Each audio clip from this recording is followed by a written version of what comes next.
Hey guys, marami sa inyo ang nagtatanong kung paano kumuha ng e-reg certificate at PEOS certificate. Kaya sa video na ito, ipapakita ko ang step by step kung paano ito gawin. Pero bago yan ay ipapakita ko muna ang mga certificate na ito at ang mga website na gagamitin natin para may idea kayo at hindi kayo malito. So ito yung website ng DMW portal kung saan natin makukuha ang ating e-reg certificate.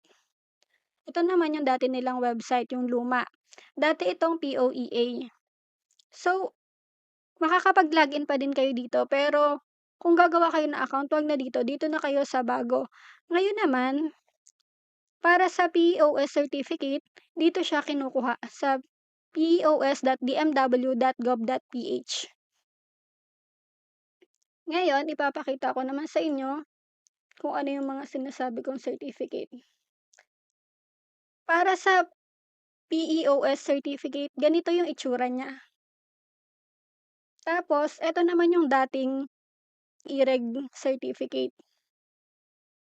Tapos, eto na yung bagong e-reg certificate. Ngayon,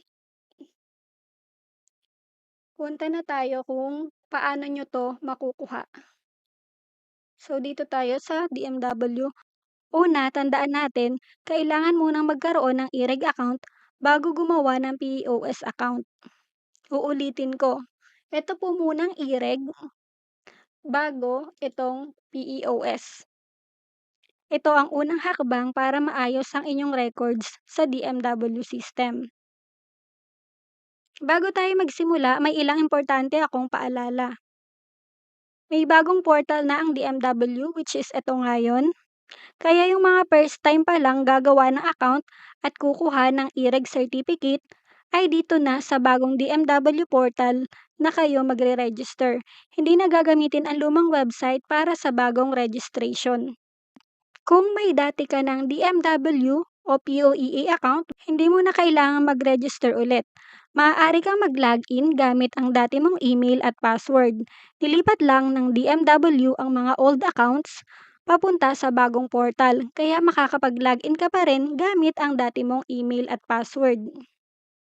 Ngayon naman, para makuha nyo itong e-reg certificate, kailangan nyo munang kumpletuhin ang inyong profile sa DMW. So, pag naka-login na kayo sa DMW, ganito ang inyong makikita. Ayan, dito sa left side, i-click nyo yung my profile, and then, i-click nyo yung education, experience, at documents. Lahat tong tatlo, lahat ng meron dito, kailangan nyong fill outan. I-fill out ang lahat ng kailangan tulad ng personal details, work experience, at mga requirements. Para sa mga hindi ma-edit o lumalabas na kulang, maaari niyong i-check ang lumang POEA website. So, yung may mga dati na account, pwede niyo siyang i-edit dito kung hindi niyo ma-edit dito sa bagong portal. Pwede siya dito sa luma.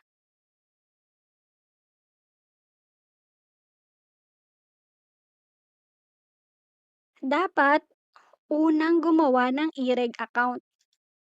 Una niyo tong gagawin bago itong sa POS. So, bakit? Kasi kakailanganin nyo yung e-reg number ninyo para sa pag-register sa POS. Ayan o, hinihingi nila e-registration number. So, kailangan gumawa muna kayo ng e-reg account nyo.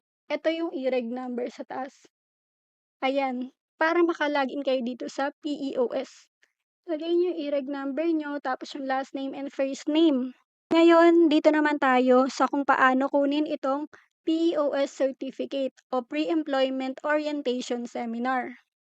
Punta lang tayo dito sa website ng pos.dmw.gov.ph.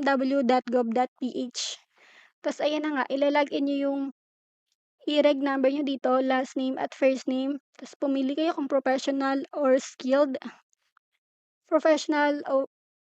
or household workers. Then click proceed. Pag nakapag-login na kayo, ganito ang inyong makikita.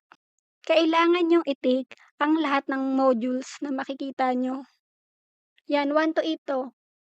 Hanggang 8.